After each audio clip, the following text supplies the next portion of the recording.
and welcome to Animal Network News. My name's Guy McLyons, and I'm gonna tell you stories about fucking dumb humans and the stupid shit they do. Yeah. Okay, so by now you've all heard of the group of doctors who've come forward to dispute the mainstream indoctrination, consensus, that the virus formerly known as the China flu was being used as a political chip in a game of fuck you and do what I say or we'll lock you down for the rest of your fucking life and take your lunch money. But this isn't about whether you agree with the doctors or not. Nope. This is about one Black Lives Matter shit stain who actually had the white privileged cojones to tell a black female doctor that he, a white man, was more black than her on the inside. Yes, it's unclear if this little idiot was saying that because she didn't follow the lefty stupidity, therefore she isn't black enough, or that he was gay and had so much black dick that he was just black on the inside. But whatever the reason, it's this stupidity that gives nice, wholesome white men the stigmata that they've tried for generations to shed.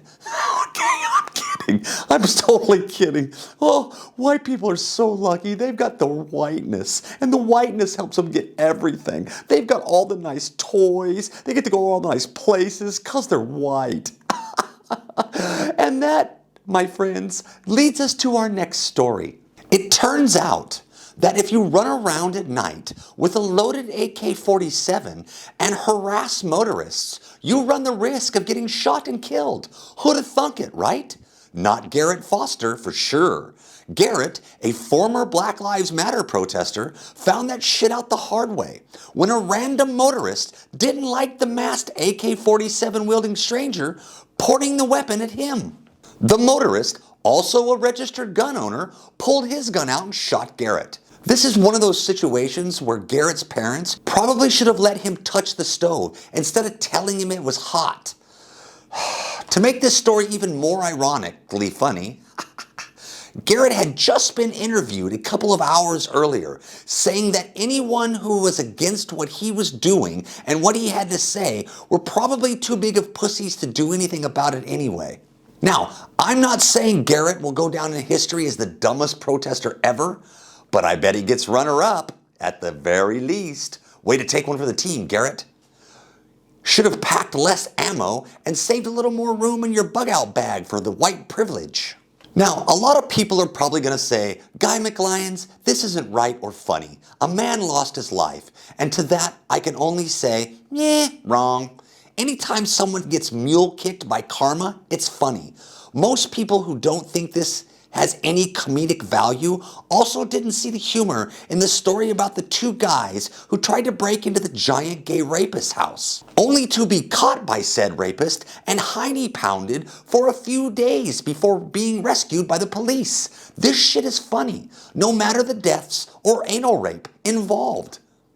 Because the people brought this shit on themselves. Stupid games, stupid fucking prizes. Play 'em, win 'em. That's how it works. Karma. Karma is not your friend. It will fuck you in the end. Karma. Andrew Cuomo, the woke joke governor from New York, claimed in an interview that people are fleeing the surging coronavirus increases in other states and coming to New York. Yeah, New York. It's safe. Sure, Andrew, whatever you have to tell yourself to sleep at night. We at ANN believe that if people are fleeing their states to journey to the state of less laws and even lesser brains, it's because retirement homes are recruiting in record numbers. And you can get a hell of a discount if you're willing to sign a "Please Don't Sue Andrew" affidavit upon entry. Your parents will be super safe here, Andrew promises. Yeah, we won't let them die in droves. We love old people here. We fucking stack them like cordwood. Old people die in New York all the fucking time. We don't care, 'cause rent's so expensive. Yeah. We all know that there are a lot of people in America that believe they have the right, nay, duty, to explain to you why you are a shitty human being if you do not do what they think is the right thing. Take this next story, for example. In San Diego, a couple were spending their day with their lovely pooch Karen. I don't know if that's the dog's name or not, but it's fucking Karen in my story.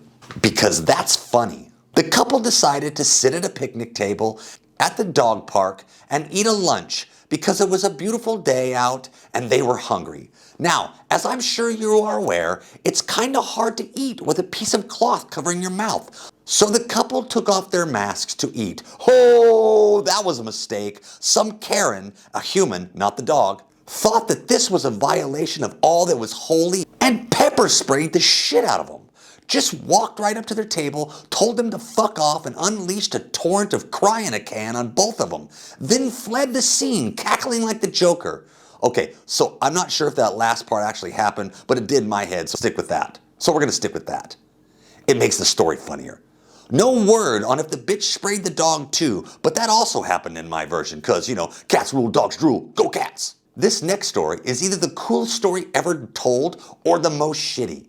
A Miami, Florida man fraudulently obtained $3.9 million in COVID relief funds from a bank. He then did what any self-respecting shyster does when you steal $4 million in taxpayers' money.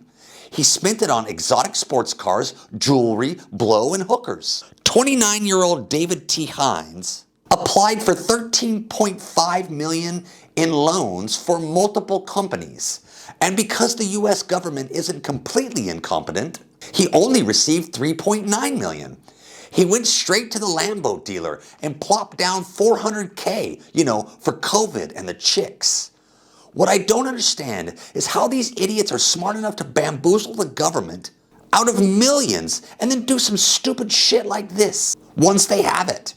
It's like every bad movie you've ever made. There's always that one guy in the crew that just can't keep his fucking money in his pocket. He's running out buying shit for his girls, taking all the fucking bitches to the dinner and buying cars and shit, and then he gets busted, and obviously he's a whiny little bitch, so he rats out everybody else. I mean, fucking every goddamn Scorsese movie ever made had this in it.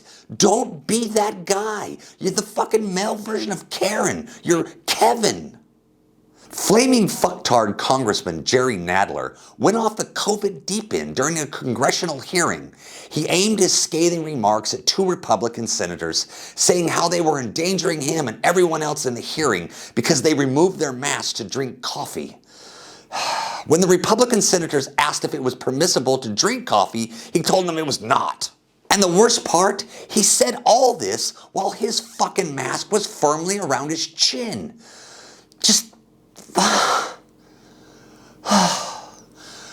You humans, just give us back the planet. I mean, really, you guys don't fucking deserve it. You were too stupid to handle your own shit. Just give it back. Fuck off. We're hoping that the aliens come down and take you back to your motherland, wherever the fuck that is. It can't be here because your gross national product of stupid is too high. Okay, hit that like button, that subscribe button, that little bell button. Hit every button that you can find. Because that way, when I have a new thing, you can come back and see me. And I can tell you more lies. And, sorry, this is ANN. We don't lie. We're not CNN. We're ANN. Peace out.